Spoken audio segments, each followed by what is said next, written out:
नमस्कार फ्रेंड्स, मी हर्षदा. आणि मी सागर. स्वागत आहे तुमचं आमच्या अनलिमिटेड स्टोरीज या यूट्यूब चॅनलवर.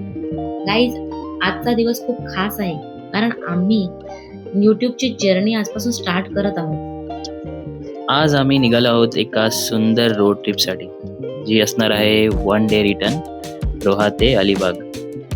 तर तुम्हाला वाटेल अलिबागच का? आम्ही 2-3 दिवसापूर्वी एक मराठी मूवी पाहिला होता.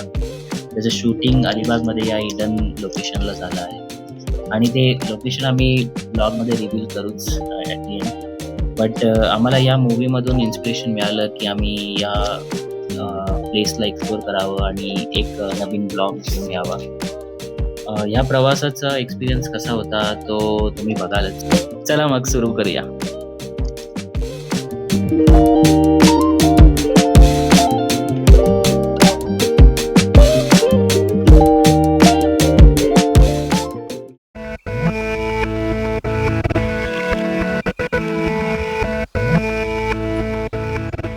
सो आपण आता भिसे खिंडीत पोचलो आहोत. आम्ही आमचा प्रवास सकाळी सुरू केला म्हणून खिंडीतलं वातावरण जरा फ्रेश आहे, एनर्जेटिक आहे, रिफ्रेशिंग आहे. खिंड क्रॉस केली की आपल्याला नागोठण्यामध्ये न शिरता आपल्याला लेफ्ट घेऊन IPCL रोडला जॉईन व्हायचं आहे.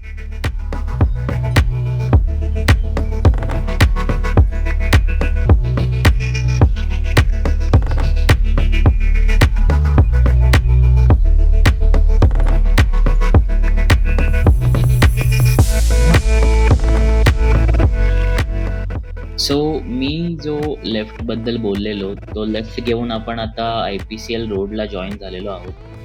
तर तुम्ही बघतायच हा रोड एकदम शांत आहे. आजूबाजूला झाडं आहेत आणि एकदमच सीनिक रूट आहे. तुम्हाला ट्रॅव्हल करण्यासाठी एकदम चांगला बेस्ट रूट आहे हा. आणि झाडं आहेत त्यामुळे तुम्हाला जास्त ऊन सुद्धा लागणार नाही. तुम्हाला जर थांबायचं असेल, कुठे हॉल्ट घ्यायचा असेल तर तुम्ही झाडांच्या सावलीत थांबू शकता. सो हा जो रोड आहे तो आपल्याला पेजारीपर्यंत कंटिन्यू करायचा आहे.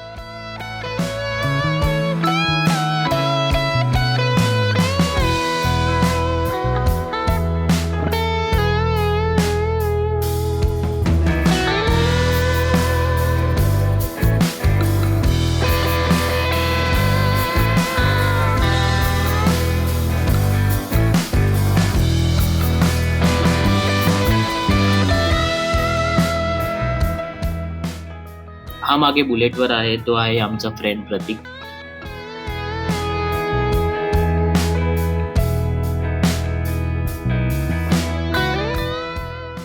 आज माझा बर्थडे पण आहे, त्यानिमित्त आम्ही चाललो आहोत फिरायला. आम्ही 1 डे रिटर्न ट्रिप करणार आहोत.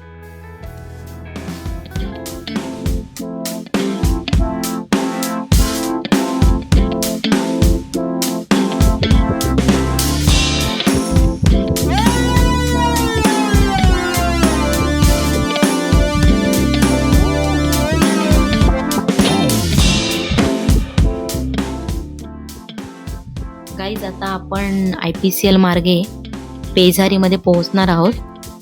पेझारीमधून आपल्याला हा जो लेफ्ट दिसतोय तो घ्यायचा आहे आणि राईट आतमध्ये पेझारी गावामध्ये जातो. आणि इकडेच माझी चुलत आत्या राहते, त्याच्यामुळे आम्ही लहानपणापासूनच आमचं येणं जाणं असतं पेझारीमध्ये और अलिबागमध्ये. आणि आता आपण सरळ जातोय आपल्या मेन रोडपर्यंत. आपल्याला आता चेकपोस्ट येणार आहे आणि तिथून एक राईट जातो, एक लेफ्ट जातो. तर आपल्याला लेफ्ट घ्यायचं आहे अलिबागसाठी. आणि राईट वाला जो आहे तो मुंबई पेण मार्गे अलिबागला येणाऱ्या प्रवाशांसाठी आहे.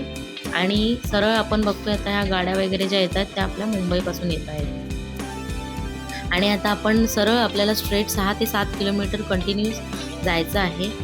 आणि आपल्याला स्ट्रेट कार्ले खिंडच्या बरोबर आधी जो राईट लागतोय तो घ्यायचा आहे.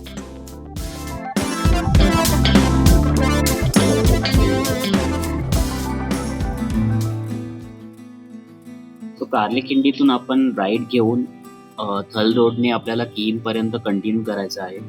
किहीमला पोहोचल्यानंतर अजून आपल्याला जरा 7-8 किलोमीटर स्ट्रेट जायचं आहे. त्यानंतर आपल्याला आवास फाटा लागेल आवाज फाटावरून आपल्याला लेफ्ट घेऊन आपल्या मेन रोडला जॉईन व्हायचं आहे, जो आपल्या इडन लोकेशनला जातो. बट जेव्हा आम्ही आलो तेव्हा हा रोड बंद होता, म्हणून आपल्याला अजून थोडं सरळ जाऊन आपल्याला धोकावडे गावातून लेफ्ट घेऊन आपल्या लोकेशनच्या गावात जावं लागलं.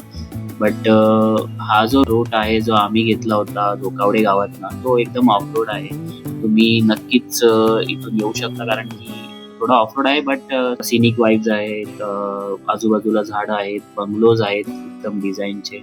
तुम्हाला स्टे करायचं असेल तर तुम्ही एखादा बंगलो बघू शकता त्यातूनच. तुम्हाला जर ह्या रूटनी यायचं असेल तर तुम्हाला नक्कीच विचारूनच यावं लागेल. आम्ही सुद्धा विचारून आलेलो, रोड आम्हाला माहिती नव्हता, आम्ही कन्फ्यूज झालेलो. तो विचारून आलात तर तुम्हाला इझी पडेल. काही डिरेक्शन्स आम्हाला जितके कॅप्चर करायला मिळाले आम्ही कॅप्चर केलेत आणि ते व्हिडिओमध्ये दाखवले सुद्धा आहेत.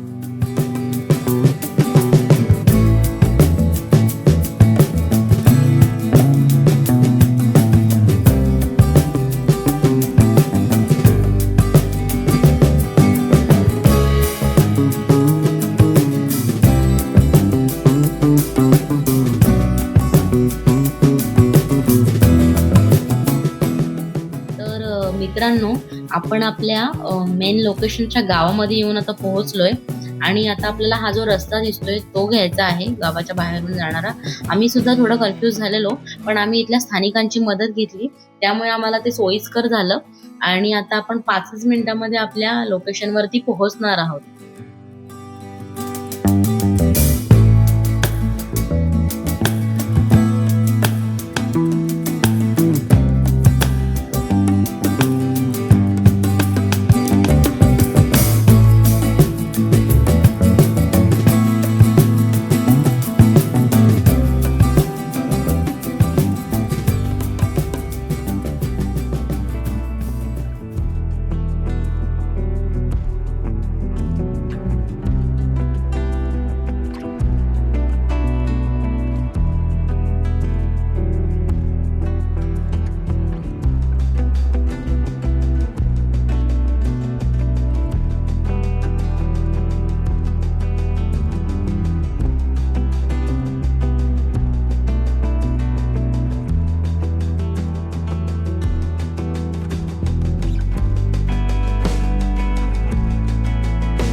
So guys, here we are.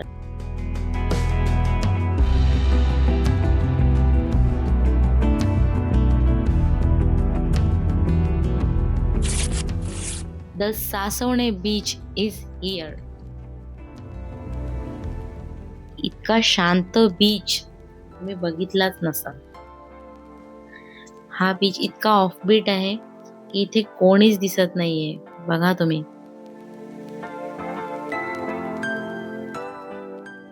आणि हा शांत समुद्र.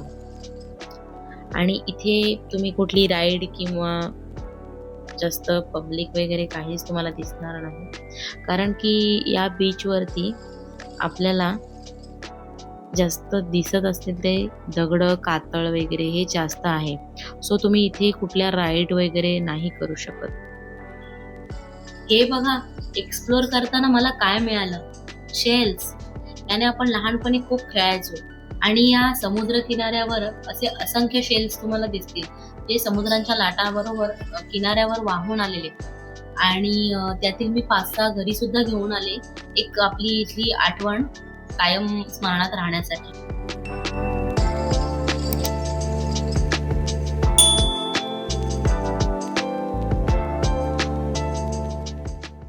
दोन 2010 मध्ये आलेली मराठी मूवी जी खूप प्रसिद्ध झालेली, कारण तिची स्टोरी लाईन, त्याच्यामधील कास्ट, त्यातले लोकेशन्स आणि ती मूवी होती क्षणभर विश्रांती.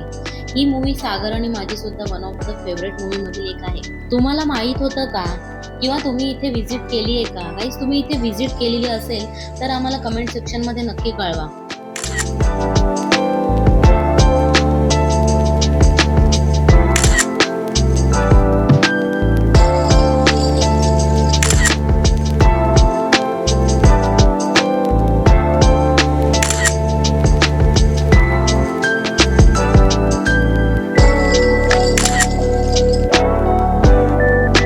few minutes later. सो सकाळपासून एक्सप्लोर करून आता आम्हाला लागलेली होती खूप भूक. सो आम्ही थेट गाठलं अलिबागमधील सन्मान हॉटेल. मस्तपैकी जेवून आणि फ्रेश होऊन आम्ही आमचा प्रवास नागावच्या दिशेने फिरवला.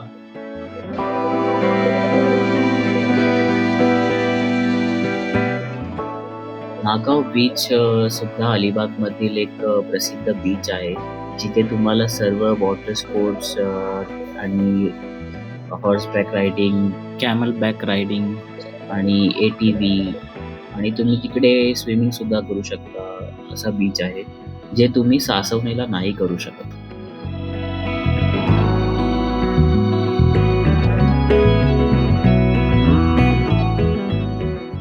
सो गाईज आता आपण पोहोचलो आहोत चौल येथील श्री क्षेत्र रामेश्वर मंदिर. चौलमध्ये सुमारे 300 ते 350 मंदिरं अस्तित्वात होती, पण त्यातील आता काहीच अस्तित्वात आहेत. त्यातील हे एक. आणि हे चौलचं ग्रामदैवत आहे असं सुद्धा मानलं जातं. या मंदिराचा जो इतिहास आहे तो 1500 काळाच्या आधीपासून आहे असं इथले लोक बोलतात. कौलारू पद्धतीचं या मंदिराचं जे बांधकाम आहे ते खूपच अप्रतिम दिसतं. आणि याच्या समोर एक नंदी मंडप आहे आणि एक भली मोठी पुष्करणी आहे. ही पुष्करणी पावसाळ्यामध्ये भरून जाते. श्रावणातील दर सोमवारी इथे भाविकांची दर्शनासाठी प्रचंड गर्दी असते. आणि तसेच दिवाळीच्या नंतर जी त्रिपुरारी पौर्णिमा येते त्या पौर्णिमेला सुद्धा भाविक इथे येऊन दिव्यांची खास आरास करतात आणि मंदिराला छान असं सजवतात. आणि या ऐतिहासिक मंदिराला एकदा तरी पाहायला हवंयच. तुम्ही जर इथे कधी व्हिजिट करणार असाल तर इथे जवळच अजून 3-4 प्लेसेस आहेत जे तुम्ही व्हिजिट करू शकता. जसं की रेवदंडाचा किल्ला आणि त्याचा समुद्र किनारा आणि कलावंतनीचा वाडा, चौलची शीतळा देवी हे येथील जवळचे प्रेक्षणीय स्थळे आहेत. तर फ्रेंड्स, आजचा आपला हा प्रवास आपण इथेच संपूयात. वी होप आमचा हा ब्लॉग तुम्हाला नक्की आवडेल. आवडला असेल तर प्लीज व्हिडिओला लाईक करा, शेअर करा, आमच्या चॅनलला सबस्क्राईब करा आणि न्यू व्हिडिओज रिमाइंडरसाठी बेल आयकन नक्की क्लिक करा. आमचा हा ब्लॉग कसा होता ते सुद्धा कमेंट सेक्शनमध्ये नक्की सांगा. तर भेटूयात पुन्हा नवीन प्रवासामध्ये. तोपर्यंत आनंदात राहा आणि एक्सप्लोर करत राहा.